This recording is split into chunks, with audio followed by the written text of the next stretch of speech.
this idea of mind control is this idea of controlling your own mind, and that's what mindfulness is. And it's being able to make the choice of breaking that loop of unconscious, being drawn to desires or being drawn to the things that we're programmed to seek. I'm very big on this whole idea of becoming the person that you're proud of. And I think that it's so simple, but I think that it's also something that's extremely difficult. I think holding yourself to account, and I think I like a lot of the cliches, because the more you work in the space, the more you realize why the cliches are the cliches. And I really like that saying, look after yourself the way that you look after someone you care about. And we don't do that.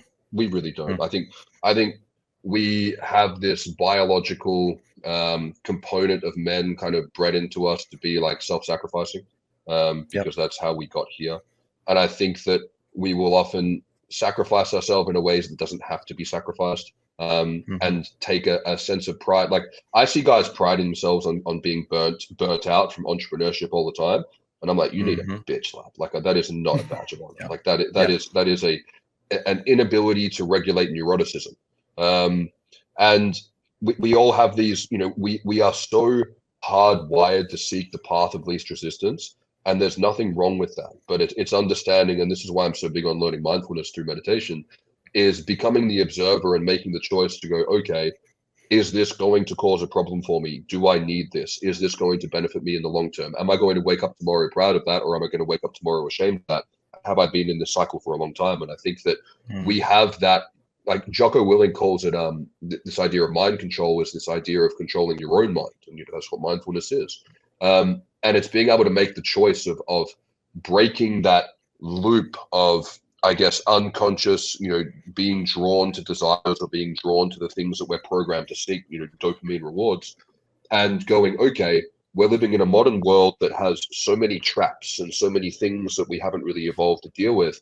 And now I need to be able to become the observer of my own life and make a choice of what do I want and what do I need?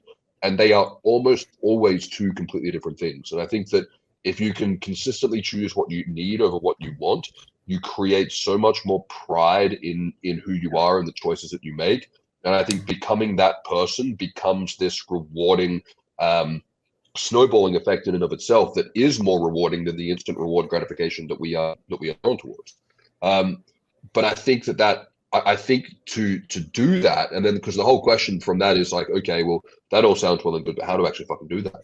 Because we can sit here and go, yeah, not gonna jerk off anymore, not gonna play video games anymore, and then we can go downstairs, order Uber Eats, and just fucking go to town. And I think a lot of people do that. They like to think that they would do something different, and then they completely, don't follow through. They don't stick the landing. And I think there has to be a purpose. I think there has to be a bigger overarching purpose in why you do the things you do, and or why you don't do the things you shouldn't do. And I think it's about becoming someone who I'm very big on this whole idea of becoming the person that you're proud of. And I think that it's so simple. But I think that it's also something that's extremely difficult. And I think that if we can all set ourselves our goal of being okay, for me, I have these very clear kind of things that I like to view. And I've spent a lot of time working on purpose, a lot of time in contemplation on it.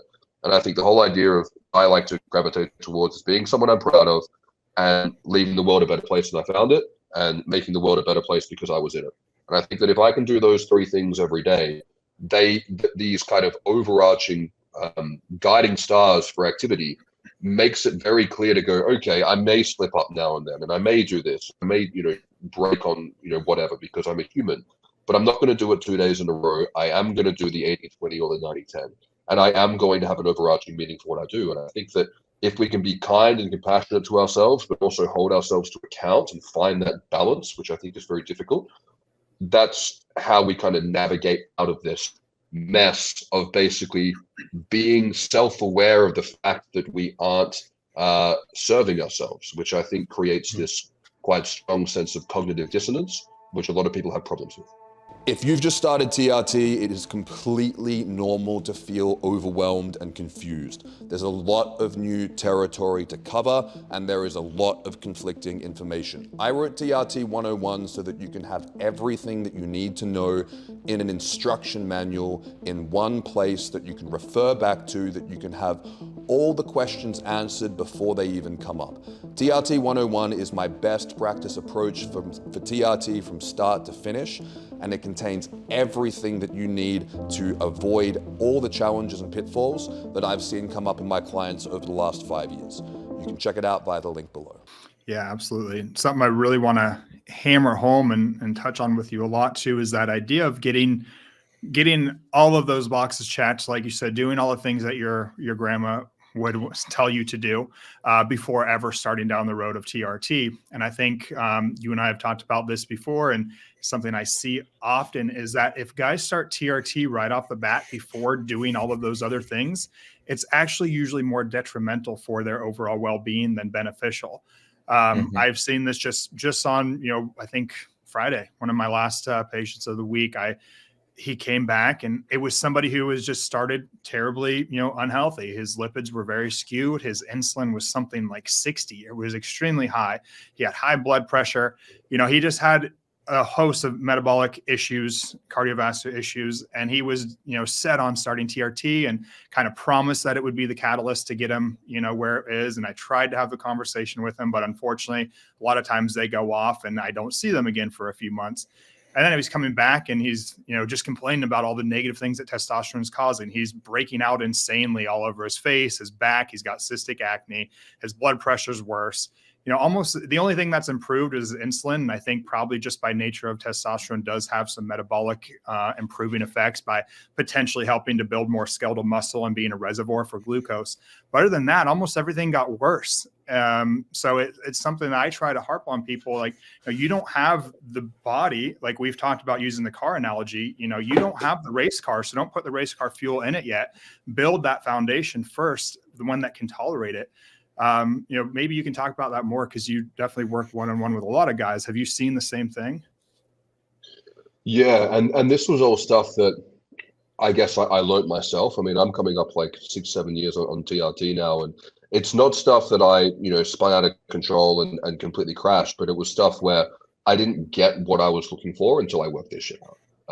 I think that, if I look at the progress that I made, and when we kind of distill down, like, what are we trying to get out of TRT? I think it's different for everyone else, but I think it's, at the end of the day, it's to become a better man, whatever that means subjectively to an individual. I think that's what it is, because I think it's multifactorial. And if I look at my kind of first few years of progress, it was like a very, it wasn't a very steep gradient in terms of improvement. And then once I realized this concept that we talk about in ayahuasca, which is this idea of meeting the medicine halfway in terms of showing up with intention and not expecting it to work on you, but working with it. That's when I was like, okay, like all the stuff that I used to do that didn't really work for me, that I kind of got disenfranchised about. I then because I think for men, it's so important that we logically understand why things do or don't work. And what I needed to logically understand was there was a reason why the progressive overload and the macro structure didn't work for me, because I was hypergonadal. And then once I fixed that, I was like, okay. And I think it can be quite difficult for guys to turn around to a guy and go, hey, that thing that you tried 10 times and it didn't work? Now you need to go and do it the 11th time and it will work. Like, that takes courage to do that. Like, to keep swinging at something that has failed you 10 times before, that takes courage. And it also takes support, and I think that's really important. But you're completely right. If someone can't drive a Suzuki Swift, then giving them a Lamborghini is not going to make them a better driver. It's going to put them into a worse accident. And the analogy that we spoke about before is like, if your car needs a service and all aspects of your car need a service and you don't know how to drive, and you go to the mechanic and he goes, I've got a solution for you. Let's put in a massive Lamborghini engine. You're going to rip out of the car yard, which is the honeymoon period. They go, felt great, tons of energy, libido was fantastic, and then I crashed, and then I went kind of right back to where I was before, and then I started to get these side effects.